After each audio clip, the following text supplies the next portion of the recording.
Mendung itu adalah technical, musim itu adalah fundamental. Fundamental sama technical harus klop. Mendung di musim panas nggak pernah terjadi hujan.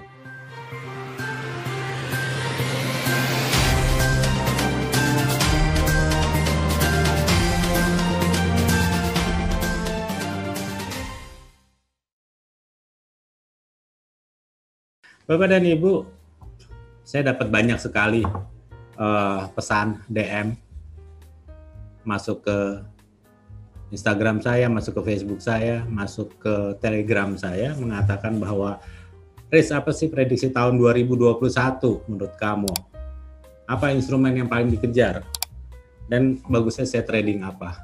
Sebelum kita bahas, yuk kita mulai dulu satu persatu. Kalau kita berbicara masalah trading forex, maka kita akan berbicara masalah bangkrut, masalah kehabisan equity, masalah ditipu sama broker, masalah dibohongin sama marketing, bahkan di-blow onin sama yang namanya mentor. Bapak dan Ibu, siapa yang salah? Sebenarnya nggak ada yang salah. Yang salah sebenarnya adalah kita sendiri.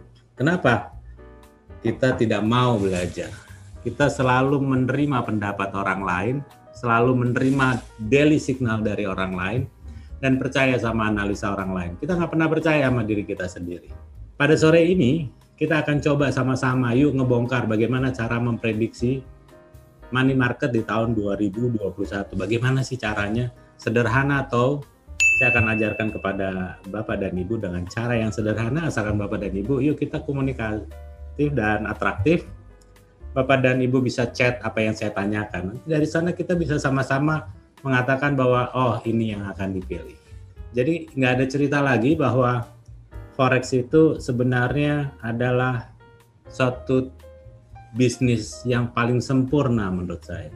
Karena forex tidak membutuhkan tempat, waktunya fleksibel. Dia bisa buka dari jam 4 pagi sampai tutup lagi jam 4 pagi. Lalu dia sangat liquid, kita ambil uang sekarang minimal paling tidak T+1. Uang udah bisa kita terima. Nggak ada ongkos untuk bayar tenaga kerja, tidak ada ongkos untuk sewa menyewa.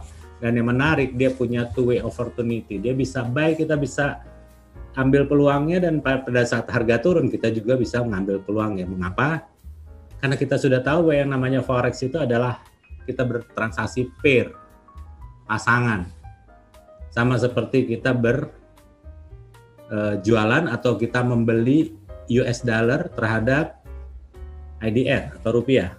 Pada saat dolar akan menguat, kita pasti akan membeli dolar dan menjual rupiah. Artinya pada saat rupiah itu turun, kita bisa untung. Kenapa? Karena kita membeli dolarnya. Dan pada saat harga dolar turun, kita tentunya akan membeli rupiah dengan cara menjual dolar. Jadi pada saat dolar turun, kita juga bisa untung. Kenapa? Karena yang kita beli adalah rupiahnya dan bukan dolar. Ini yang namakan two-way opportunity. Dan ini banyak sekali diceritakan oleh marketing dari broker. Mau luar negeri, mau dalam negeri, sama semuanya.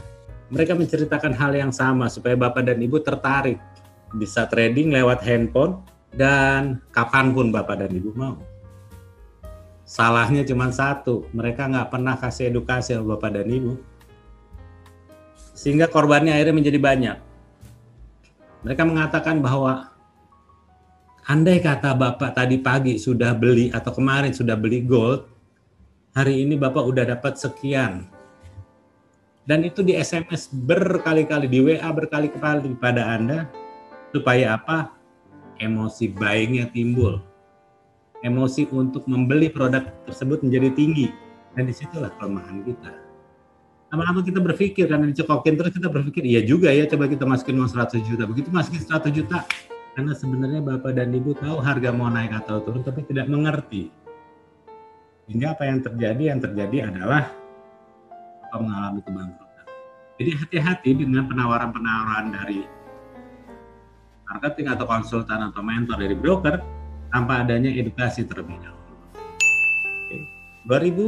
2018-2019 perang dagang terjadi pada saat Presiden Donald Trump menjabat. Walaupun hari ini juga dia masih menjabat ya, sampai tanggal 20 besok dia menjabatnya sebelum diganti sama Joe Biden. Anda udah tahu perang dagang dampaknya kemana? Tahun 2020 temanya apa? Tahun 2020 temanya adalah COVID. Nah, itu adalah setiap tahun tuh pasti ada temanya. Sehingga kita mau tidak mau, yuk kita lihat tahun 2021 temanya apa. Jadi nggak mungkin di dalam satu tahun itu temanya tidak berubah, pasti berubah. Nah, perubahan inilah yang membuat akhirnya data menjadi berubah. Apabila data menjadi berubah, maka grafiknya pun akan berubah. Karena harganya juga berubah. Kehebatan kita untuk bisa menentukan temanya apa di tahun ini, tentunya tidak terlihat di dalam. Orang-orang bodoh bilang sih, ya kan semua sudah tercermin. Itu teori zaman kapan gitu loh. Teori yang dipakai, dan itu semuanya awalnya dari base-nya dari saham. Pergerakannya memang sama Group Forex? Pasti tidak lah. Tapi kalau Anda mau ngambilnya long term, ya mungkin akan sama. Bullish engulfing yang terjadi di money ya pasti terjadi. Nggak mungkin nggak ada. Tapi kan senangnya kita trading di Forex, ada kita menggunakan technical ya dalam time frame yang lebih kecil. Sehingga kita senang dapat sedikit keluar, tapi rugi banyak kita nggak keluar. Bapak dan Ibu, yuk mulai rubah cara tradingnya. Yang paling gampang adalah seluruh dunia ini sekarang sedang menunggu sebenarnya 2021 ini dia mempunyai tema apa. Bagaimana memprediksi tahun 2021. Nggak serumit apa yang Anda bayangkan. Karena bodoh-bodohnya orang mengatakan bahwa kalau ini terjadi nanti dia akan begini, nanti kalau ini terjadi dia akan begini gitu. Selalu mereka membuat suatu dua sisi. Kenapa mereka membuat dua sisi? Supaya aman, nggak diomelin sama investor. Saya akan coba sedikit-sedikit kita gali. Kalau kita bisa lihat tahun 2018, 2019 itu adalah perang dagang, dan kita udah tahu saat perang dagang terjadi, apa yang terjadi? Pasti Australian dollar ditinggalkan. Kenapa Australian dollar? Karena China dan Australia itu adalah partner dagang. Pada saat China diganggu, tentunya Australia punya masalah. Itu sebabnya di tahun 2018-2019 Aussie dollar turun. Apa yang terjadi di tahun 2020? Virus corona. Clear. Belum pernah ada kejadian di mana satu dunia atau seluruh negara itu semua terkena penyakit. Lepas dari permasalahan Anda percaya atau nggak percaya sama corona, tapi yang jelas di Amerika satu hari 200.000 orang terinfeksi dan lebih dari 2.000 orang meninggal. Kita mau melihat apa dari kejadian yang ada? Apakah ini akan berlanjut? Tentunya ini yang harus kita prediksikan di tahun 2021. Oke, Bapak dan Ibu, di depan Bapak dan Ibu ada chat kira-kira ya tahun 2021 temanya apa ya? Memprediksi kira-kira tema yang akan diangkat apa ya 2021? Kita akan sama-sama membahas. Ajar kalau misalnya corona ini bukan seperti pilek yang hari ini kena minggu kelar ya.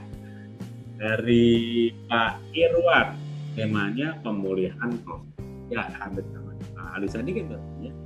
Berbicara masalah perang. Dari Pak Bagus Handoko, masih tentang corona Pak. Oke, clear. Ada 3 perusahaan besar China yang dikeluarin dari New York, paling nggak Senin depan. Dan ini tentunya bahaya. Bahaya karena dia nggak bisa lagi cari dana dari pasar Amerika Serikat. Dan Pak Iran mulai aneh-aneh lagi, dia mulai memperkaya uraniumnya, membuat fasilitas nuklirnya kembali membaik. Pak, Bu, begini caranya untuk memprediksi. Yuk. Yang pertama adalah para pelaku. Jadi kalau kita trading, Pak, itu ngelihatnya adalah kita sebagai pelaku pasar, kita sebagai investor, ya. Kesalahan marketing konsultan, mentor, ya, yang mereka selalu mengatakan dirinya adalah trader, itu buat saya adalah suatu hal yang kurang bagus atau kurang tepat. Kenapa? Karena harus ya Bapak dan Ibu menempatkan diri sebagai investor. Bagaimana? Bayangkan kalau Anda mempunyai uang sekitar 30 triliun US dollar atau 1 triliun US dollar. Banyak banget ya. Tapi yang jelas bahwa Bapak punya uang yang banyak, pada saat sekarang, Bapak mau taruh di mana, alasannya apa gitu loh Pak. Yang Bapak harus pikirkan dan Ibu harus pikirkan adalah ekonomi global 2021 bakal bagus atau bakal enggak. Yuk silakan jawab. Ekonomi global di tahun 2021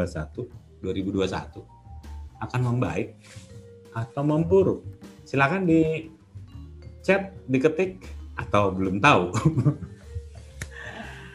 Baik, Bapak dan Pak Fuad Nur Rahman berangsur membaik, Pak Jore memburuk, Pak Andi membaik, Pak Ali masih wait and see karena belum dilantik. Terus dari Rizky membaik, dari Pak Luki biasa, Pak Teguh darurat, Pak Ikin makin memburuk sampai makin membaik. Baik Bapak dan Ibu, terima kasih Bapak Gus Handoko lebih baik dari 2020 karena berhasil, mungkin setengah memburuk kata Pak Herianto. Pak Gulto mengatakan membaik. Ini kalau saya tinggalin berantem ini ya, yang memburuk sama yang membaik dengan semua alasan yang ada. Ya Bapak dan Ibu, kalau kita lihat ke depannya memang nggak ada satupun negara yang menginginkan rakyatnya itu sulit atau kesulitan. Semuanya kepingin rakyatnya sejahtera dan itu tugasnya pemerintah dan bank sentral. Saat ini kita tahu bahwa namanya COVID-19 dia bermutasi menjadi jenis yang lain, itu dengan kecepatan yang mutasinya ini atau jenis baru ini 70% lebih cepat menular. Wow. Jadi kalau yang biasanya itu biasa-biasa aja, ini 70 kali lebih cepat. Tandanya apa? Biasanya nularin 1, ini bisa nularin 70. Anda bisa bayangin bagaimana dia bisa menyebar lebih cepat dibandingkan penyebaran vaksin. Dan kalau kita lihat di Inggris sudah mulai di lockdown.